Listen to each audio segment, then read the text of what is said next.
hard for us to do in a busy life with so much going on, is that it's really difficult to keep coming back and being like, okay, what's the reason? Why am I being pulled in that direction? And why does that rub me the wrong way? Or, you know, there's so many times where I have to sit down, and this is why I'm a massive advocate for journaling, because if you sit down and write things out and write your why continuously over and over again, it becomes much easier to come back to yourself and be like, no, it's okay to tell all these people to. If you would like to cultivate more worth, freedom and expression in your life, you're watching the right video. Especially for women, there are so many boxes. There's so many things that you need to tick by a certain age, and so many things you need to do. If you're a mother, like, you have to do A, B and C, otherwise you're not a good mother. And it's like, that's not true. Like, none of it is true. Hi, I'm Faye. I'm the What If Coach. I'm a certified life coach, a human design reader, and I work with my clients to help them navigate feelings of unworthiness, to shed the weight of the expectations of others, and really to step into speaking their truth. In this 10 Minutes With interview series, I interview wellness experts for a precious 10 minutes for them to share their tips and tricks and their stories of how they have cultivated more worth, freedom and expression in their lives.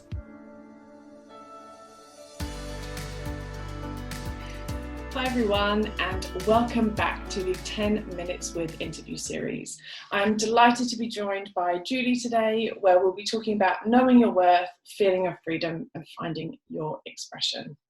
Julie, I would love for you to introduce yourself and just let people know, what are you going to cover today? I am Julie. I'm the owner of Soul Focus UK, which is basically all things spiritual and mindset and everything like that. I am a psychic, intuitive, tarot reader and medium, and that is something that is partly what I want to talk about today, in the sense of it has taken me years to be able to say that out loud.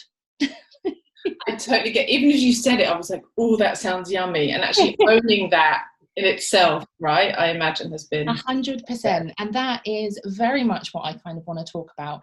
And it's something I'm so passionate about, is really owning who you are, even if the whole world thinks that that is something else.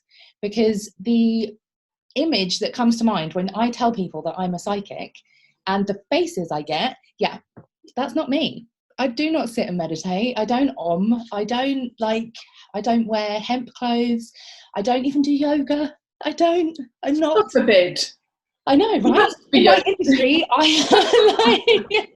there is absolutely nothing wrong with all of those things, and they do absolutely allow some people to have a connection and be more connected to themselves. But my belief and the story I want to share with people is that you don't have to fit in the box that people think you do to actually be that person and embody that and live that life. And it has taken me, like I say, 15 years. This year is the first year that I've started telling people that I am psychic. And it's tell me about that journey and that box. I've had it all. My parents are not spiritual. I mean, my mum comes from Roman Catholic, so the fact that I can speak to dead people, she thinks I'm speaking to the devil. My dad's an atheist, so he's just like, that's nice. Okay. Bless them. But strangely enough, my brother has the ability as well, but he ignores it. So he'll randomly tell me, like, oh, I saw a ghost or a dead person or whatever. And it's like, well, say hi then, communicate. But it's something that I've had and I've blocked out. So many of us do have the ability when we're young, and we do shut it down. And it doesn't even have to just be the ability to see past people. It's the ability to connect to the universe, to connect to yourself, to really connect with the power that we all have to be in line. And we all know what it feels like to be in alignment, because everything is smooth and happy and in flow. Those good moments are what we're trying to work with all the time. But if you're not connected, it's easy to come out of that. but yeah, it wasn't until like much later on that I really started exploring and being like, okay, right, no, I think this is something I need to explore. And even then I ignored it. So I started working with healing, like Reiki healing, crystal healing, several years ago, but I refused to work with people. I was always just working with animals. So I worked with animals for a couple of years. And it's now looking back at it, it was my way of like acknowledging it, but not really acknowledging it. It's like I didn't have to stand in it. There's no way a dog can be like, well, I don't believe in this. Yeah, I didn't have to have the skeptic. You get, because you know that the owner is coming to you because they are fully immersed and they fully believe. Yes. So it was very, very different. And it wasn't until, well, actually, I predicted the birth of my niece, like to the point of conception, to the month of conception, a year ahead of time. And I was like, okay, actually, this is something I need to do. This is silly. Like, why am I ignoring it? I also predicted the birth of my dog, who is now playing with a toy. Perfectly squeaking in the background, ready on cue. Yeah, she's like, I'm here. But even during all of that, and while I was like working on things, I was told that I am not spiritual. So I had an ex-boyfriend, and he's an ex for a reason, who told me that I'm not spiritual because I swear. So that was one of the first times that I realized that I was like, wow, the people really want you to be in that box. And it's like, why am I not spiritual? Because I might have an F or Jeff every now and then. That doesn't make any difference to how I'm living my life. So it was from there that I mean, we broke up pretty much immediately after that. And I then completely immersed myself into everything that I wanted to be and who I wanted to be. And that is someone who is connected to the universe, someone who can still F and Jeff, who can, I mean, like eat meat. I eat meat. I don't feel like you don't have to. I just go against pretty much every norm in the spiritual industry. So it's very much for me just really embodying that and knowing that you don't have to follow what someone else says, and it doesn't matter how many people along the way tell you in their little polite ways of like, well, do you think you should be swearing if you're spiritual? Oh, I love it.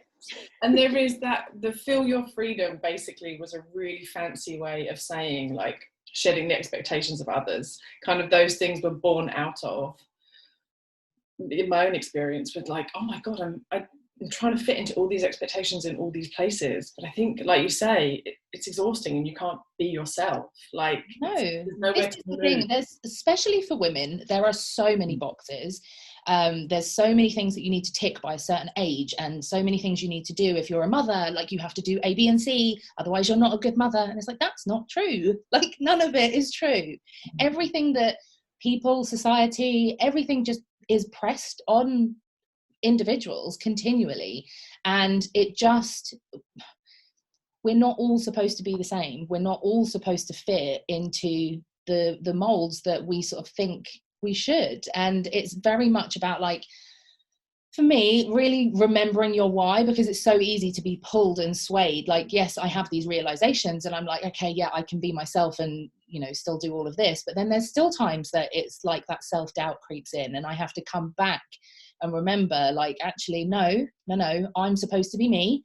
I'm supposed to be in this comfortable zone, which is myself, because this is where I'm most comfortable. Like, I can't be anybody else. I can't sit and wear certain clothes and do certain things. It's very much just continually coming back to yourself. And that, I think, is one of the things that is really hard for us to do in a busy life with so much going on, is that it's really difficult to keep coming back and being like, okay, what's the reason? Or why am I being pulled in that direction? And why does that rub me the wrong way? Or, there's so many times where I have to sit down, and this is why I'm a massive advocate for journaling, because if you sit down and write things out and write your why continuously over and over again, it becomes much easier to come back to yourself and be like, no, it's okay to tell all these people I don't have to be like them. So true. And even as I listen to you talk about it, I think for me, my pull out is Instagram. Every spare minute, I'm like, oh, I'll have a look at Instagram. But especially because of the algorithms now,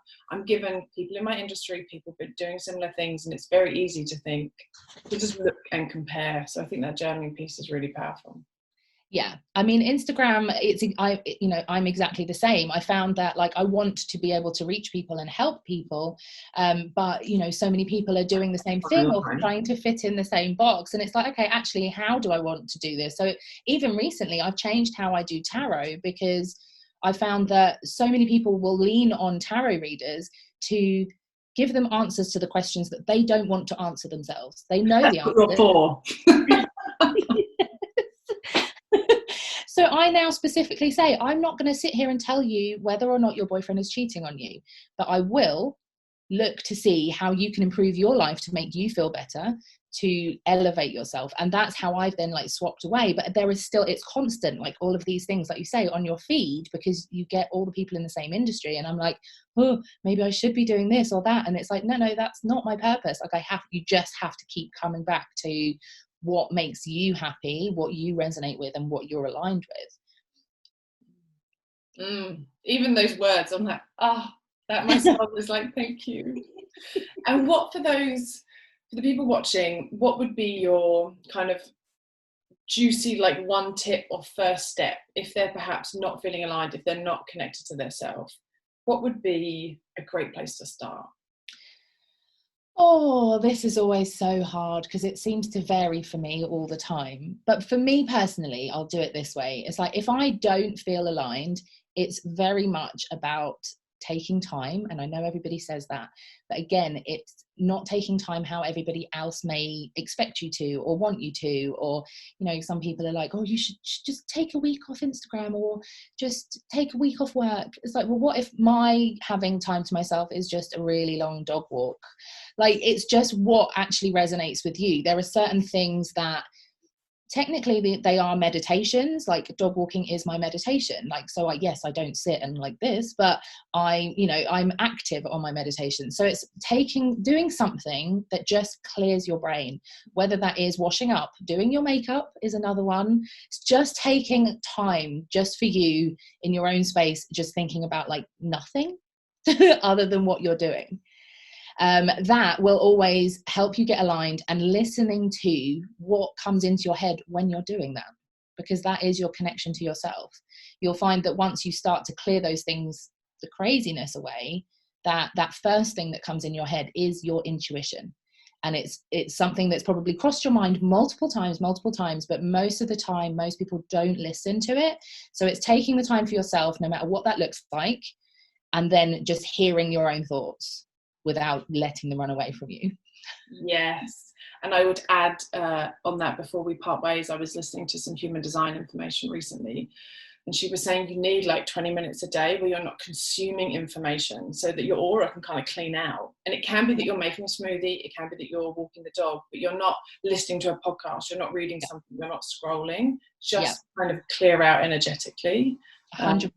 100%. It's very much like you say, it's just like, because I'm often tempted to even listen to a podcast when I'm walking, and then I'm like, no, we just need just at least the first bit. Let me just like be aligned with whatever's around me, and it's all fine. So yeah, it's just like you say, 20 minutes is perfect, and that goes so quickly, especially if you think about normal tasks like just doing the washing up. It's like, it's a simple thing. It's so easy, and it just gets you out of your own head and away from the workload or the kids or whatever. So yeah, totally. Amazing. Thank you so much. That was so powerful, simple, and it feels really digestible. So grateful to have you here. I will share all of your contact details, Instagram handles, and whatever else you'd like to share with everyone who's watching. It will be below the video. Thank you again so much for joining me. It's been fantastic to chat today. No worries. Thank you very much. Thank you, Julie. Thank you for joining me for this interview. I hope that it's been insightful. Please hit like, hit subscribe so you don't miss any of these in the future. And if you want more tips and tricks and stories about cultivating more worth, freedom and expression, come and join me over on Insta at the What If Coach Faye.